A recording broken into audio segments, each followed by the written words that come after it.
হযরত সুমাইয়া রাদিয়াল্লাহু তাআলা আনহা ইসলামের কথা বলেছিলেন, আল্লাহর উপর তাকওয়া অর্জন করেছিলেন, ইবাদত বন্দেগী করেছিলেন, আল্লাহকে একত্ববাদ স্বীকার করে নিয়ে যখন ইবাদত বন্দেগীতে ব্রত ছিলেন, এই সময় তার উপর যে মুসিবতগুলো আসছে, কাফের মুশরিকগুলো তাকে রঙ্গমহল সাজিয়ে চতুর্দিকে মানুষ আর মানুষ, মাঝখানে হযরত সুমাইয়াকে দাঁড় করিয়েছেন।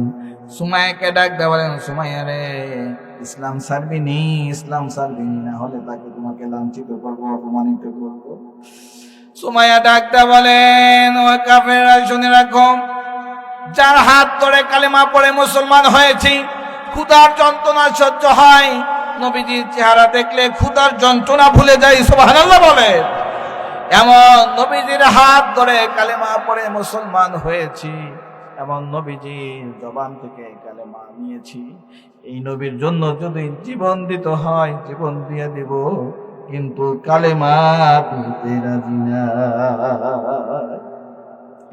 বন্ধুগণ আমার, ভাইরা আমার, এই কথা শুনে কাফের মুশরিকদের পায়ের থেকে মাথা পর্যন্ত রক্ত উঠে গেল। তাকে উলঙ্গ করা হলো, উলঙ্গ করতে করতে কাপড়গুলো খুলে নেওয়া হলো। চতুর্দিকে মানুষ, চতুর্দিকে কাফেররা হাসতে থাকে, সুমাইয়ার উলঙ্গ চেহারা দেখে সবাই হাসতে থাকে। সুমাইয়া চোখ তুলে তাকাতে পারে না, আল্লাহর কাছে বিচার দেয়, আল্লাহ গো, ইসলাম ধর্ম গ্রহণ করেছি, আল্লাহ তুমি আমার রব, তুমি আমার সব, এটা বলে বিশ্বাস স্থাপন করার কারণে আজকে কাফেররা আমাকে লাঞ্ছিত করে, অপমানিত করে।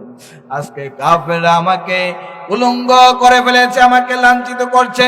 আল্লাহ তোমার কাছে বিচার, আমাকে যদি মেরে ফেলে, খঞ্জরে আঘাতে আঘাতে মেরে ফেলে, আমার কলিজা যদি টুকরো টুকরো করে ফেলে, আল্লাহ গো তুমি সাক্ষী থাকো, আমি সুমাইয়া ঈমান নিয়ে কবরে যাব, বেঈমান হয়ে কবরে যাব না, সুবহানাল্লাহ বলে।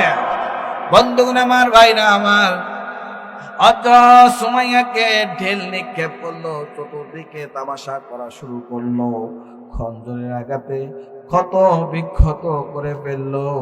শেষ মুহূর্তে যখন চলে আসলো, সুমাইয়া হাসতে থাকে, হাসতে থাকে।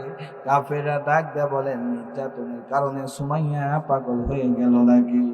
সুমাইয়া ডাক দেয়া বলেন, কাফেররা শোন, আমি পাগল হই নাই, যে আল্লাহর উপর ঈমান এনেছি, যে আল্লাহর উপর বিশ্বাস স্থাপন করেছি, যে আল্লাহর উপর ভয় করেছি, সে আল্লাহ রাব্বুল আলামিন জান্নাতটা আমার সামনে ধরেছে। তোরা আমাকে মারতে মারতে মেরে ফেল, আমি জীবন দিয়ে দিব, জীবন চাইতে দেরি, জান্নাতে ঢুকতে আমার দেরি হবে না। বন্ধুগণ আমার, ভাইরা আমার, কথাটা শুনে থমকে দাঁড়ায় গেলেন। কাফেররা লক্ষ্য করে পোশাপের রাস্তায় যখন বল্লমের আঘাত করলেন, বল্লমের আঘাত করার কারণে হযরত সুমাইয়া জমিনে পড়ে গেল, প্রাণ পাখিটি উড়াল দিয়ে চলে গেল। বন্ধুগণ আমার, ভাইরা আমার, এত নির্যাতন সইল, ঈমান কিন্তু ছাড়ে না। আশিকে রাসূল যারা আসলে মরে না, তারা না মরিয়া থাকে কোন জায়গায়।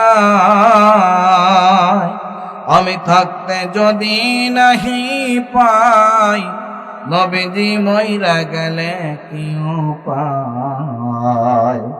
আমি থাকতে যদি নাহি পাই, নবীজি মইরা গেলে কি উপায়?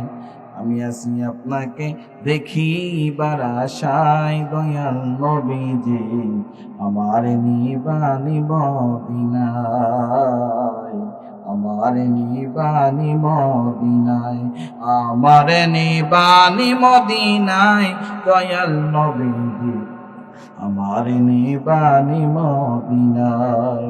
কি সুন্দর উম্মতের দাবি, শাফিউল মুজনিমিন যিনি, যারে দেখলে নয়ন জুড়ায়।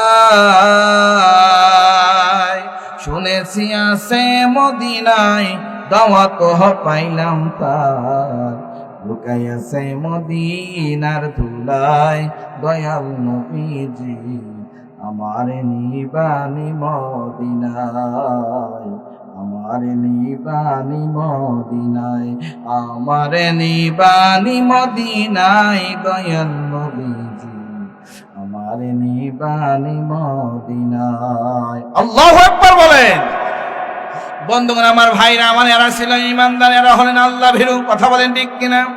আর আজকে আমাদের ইমানটা ক্ষয় হতে হতে এমন অবস্থা আমাদের মধ্যে চলে এসেছে, যে পরিমাণ সময় পাই এই মোবাইল ফোনটা ইউজ করি, 3টা ঘন্টা যদি আমরা বিভক্ত করি, 10 ভাগ যদি ভাগ করে নেই, একটা ভাগ যদি আমি এই মোবাইল ফোনটা রেখে কোরআন ধরে নিলাম, তাহলে আল্লাহর ওলি হওয়া সম্ভব। কথা বলেন ঠিক কিনা? রাস্তা নাই, ঘাট নাই, যুবকদেরকে রাস্তায় চলতেছে, কানের মধ্যে হেডফোন, আবার তারা গান শোনে, চাষটালে গান, বাড়িতে গান, স্কুল কলেজে গান, বাসের মধ্যে গান, হোটেলে গান, যেখানে যাবে সেখানে গান আর গান। এমন একটা সময় চলে আসে, মসজিদের মধ্যে জীবনে নামাজ পড়ে নাই, মসজিদের মধ্যে ঢোকার পরে জীবনে নামাজ পড়ে নাই, হঠাৎ মসজিদে ঢুকছে, মোবাইলটা সাইলেন্ট করতে ভুলে গিয়েছে। এই কারণে যখন ইমাম সাহেব সূরা ফাতিহা শেষ করছেন, আর একটা সূরা তেলাওয়াত করার পরে যখন রুকুতে গেছে, রুকুতে যাওয়ার সঙ্গে সঙ্গে বেনামাজির ফোন থেকে একটা গান বেজে আসলো, খাইছে পানি। কথা বলেন ঠিক আছে না নাই? ভাই রে, কই নামাজের সময় ফোন দেয়, আক্কেলই তো নাই, কারণ আমি তো নামাজই পড়ি না। কই তুই কি নামাজ পড়স? আমি তো জানি না যে তুই নামাজ পড়া শুরু করছিস। কথা বলেন ঠিক কিনা? বন্ধুগণ আমার, ভাইরা আমার, আরো দুঃখজনক কথা, রাতের গভীর রাতে যখন চলাফেরা করি, আমার যুবকদের চরিত্র এমন হয়ে গিয়েছে, যেখানে মানুষ পেশাব পায়খানা করার জন্য যায়, যুবকরা ওই জায়গায় গিয়ে মোবাইল টেপে। কথা বলেন ঠিক কিনা? গন্ধে থাকা যায় না, এত দুর্গন্ধ, কিন্তু ওর নাকে গন্ধই যায় না। শুধু তাই নয়, একটু পর পরে ধর ধর ধর ধর বান বান। আমি কই কারে কি করলাম, আবার দেশের অবস্থা ভালো না, রাত বিরাতে চলাফেরা করি, এখন যদি মার ভয় করবে না কম তো? বললাম ভাই কি আমি তো কিছু করি নাই, আমি তো ওয়াশ করে আসলাম। কয় হুজুর আপনারই কই নাই, যে মোবাইলে গেমস খেলতেছি, ফ্রি ফায়ার। কথা কন ঠিক কিনা? বন্ধুগণ আমার, ভাইরা আমার, এই হলো চরিত্র। তাদের যৌবন শেষ, তাদের চরিত্র শেষ। এত অবক্ষয় আজকে মোবাইল ফোনের কারণে পরকীয়ার সংখ্যা বাড়ছে। কথা বলেন ঠিক কিনা? স্বামীগুলো বিদেশে চলে গিয়েছে, কঠোর থেকে কঠোর পরিশ্রমের মধ্য দিয়ে, কঠিন পরিশ্রমের মধ্য দিয়ে স্বামীগুলো বিদেশে গিয়ে কাজ করে, আর এইদিকে স্ত্রীগুলো অন্যের সাথে প্রেম করে। কথা বলেন ঠিক আছে না নাই? মোবাইল আসিল, দোলা লাগিল, পড়াশোনা ভালো লাগে না। মোবাইল আসিল, দোলা লাগিল, পড়াশোনা ভালো লাগে না। পেটে ভাত নাহি যাক, পড়ার কাপড় নাহি থাক, পেটে ভাত নাহি যাক, পড়ার কাপড় নাহি থাক, মোবাইল সারা দিন কাটে না। মোবাইল আসিল, দোলা লাগিল, পড়াশোনা ভালো লাগে না। কথা বলেন ঠিক আছে না নাই? রাত 12টার পরে নার্গিস যখন ফোন করে, দু চোখেতে ঘুম আসে না। এই গ্রামে নার্গিস থাকলে রাগ করে না, হুজুর আমার কথা জানে কেন? আপনার কথা কিন্তু বলছি না। রাত 12টার পরে বিলকিস যখন ফোন করে, দু চোখেতে ঘুম আসে না। সারা রাত জাগিয়া ফোনে কথা বলিয়া, সারা রাত জাগিয়া ফোনে কথা বলিয়া, ফজরের নামাজে ঘুম ভাঙে না। মোবাইল আসিল, দোলা লাগিল, পড়াশোনা ভালো লাগে না। মোবাইল আসিল, দোলা লাগিল, লেখাপড়া ভালো লাগে না। কথা বলেন ঠিক কিনা? বন্ধুগণ আমার, ভাইরা আমার, আজকে আমাদের লেখাপড়া শেষ। প্রত্যেকটা সমাজে, প্রত্যেকটা গ্রামে বেয়াদবের সংখ্যা বাড়ছে। কথা কম, ক্যাডারের সংখ্যা বাড়ছে, মানামানির সংখ্যা বাড়ছে, অভদ্র সংখ্যাগুলো বাড়ছে। আগের মুরব্বীদের দেখলে আমি নিজে দেখেছি, যুবকরা দুই একজন যদি বিড়ি সিগারেট খাইতো, আড়ালে গিয়ে খাইতো, আজকে এত কাছাকাছি আসার কারণে চাচা ভাতিজা একসাথে বিড়ি খায়, কয় চাচা একটা সুখ টান দিয়ে দেয়। কথা কান ঠিক কিনা? একসাথে বিড়ি সিগারেট খায়, এত মোহাব্বত, কি ব্যাপার ভাই? ভাই আমরাই তো, কথা কান ঠিক কিনা? তুমি তো বেদব তৈরি করছো, আরে বেদব তৈরি করতে গিয়ে তুমি নিজেই দায়ী, কথা বলেন ঠিক কিনা? আজকে যুবকদের সমাজে প্রাধান্য দেওয়ার কারণে আজকে যুবকরা হচ্ছে বেয়াদব। আজকে প্রত্যেকটা সমাজে শিক্ষার হার কমে গিয়েছে, শিক্ষার হার কমে গিয়ে অশিক্ষিত হার বাড়ার কারণে আজকে প্রত্যেকটা সমাজে নেতা বাড়ছে, কথা বলেন ঠিক কিনা? কর্মী নাই, শুধু নেতা আর নেতা। বন্ধুগণ আমার, ভাইরা আমার, এই কারণে মারামারি বাড়ছে, অশান্তি বাড়ছে, ইয়াবাখোর বাড়ছে, গাঁজাখোর বাড়ছে, চুরি বাড়ছে, ছিনতাই বাড়ছে, জেনা বাড়ছে, কথা বলেন।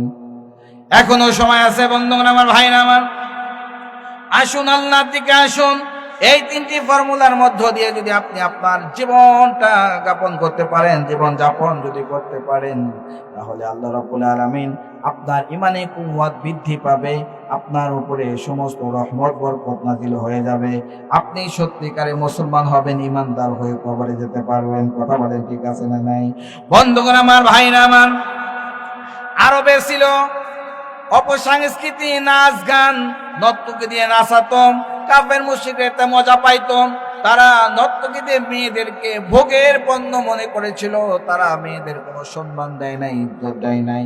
এমন স্ত্রীর মধ্য দিয়ে বিশ্ব নবী আল্লাহর কাছে ফরিয়াদ করলেন, আল্লাহ গো, কিভাবে এই সমাজটাকে আমি পরিবর্তন করতে পারবো, এই অপসংস্কৃতি সমাজকে সংস্কৃতিতে ফিরিয়ে আনতে পারবো, অভদ্র সমাজকে ভদ্র করতে পারবো, আমি অসভ্য সমাজকে কিভাবে সভ্য করতে পারবো।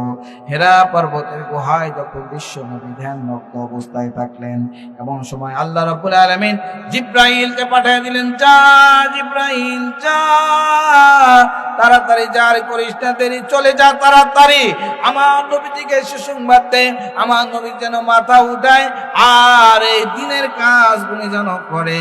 বিশ্ব নবীজির কাছে সূরা আলাকের 5টি আয়াত নাযিল হয়ে গেল।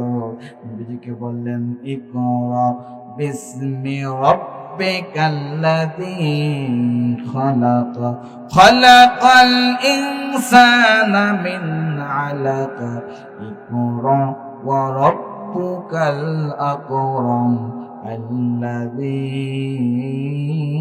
আল্লামা বিল কলম। জোরে বলেন না সুবহানাল্লাহ।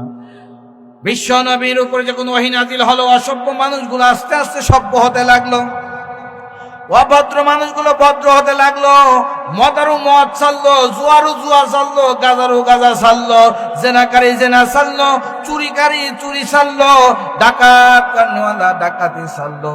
নর্তকী দিয়ে যারা মঞ্চে নাচতো, নাচ দেখতো আর বাহবা দিত, এরা নর্তকী ছেড়ে দিল, তারা ইমানদার মুত্তাকিতে পরিণত হলো। যিনি করলেন তিনি কে?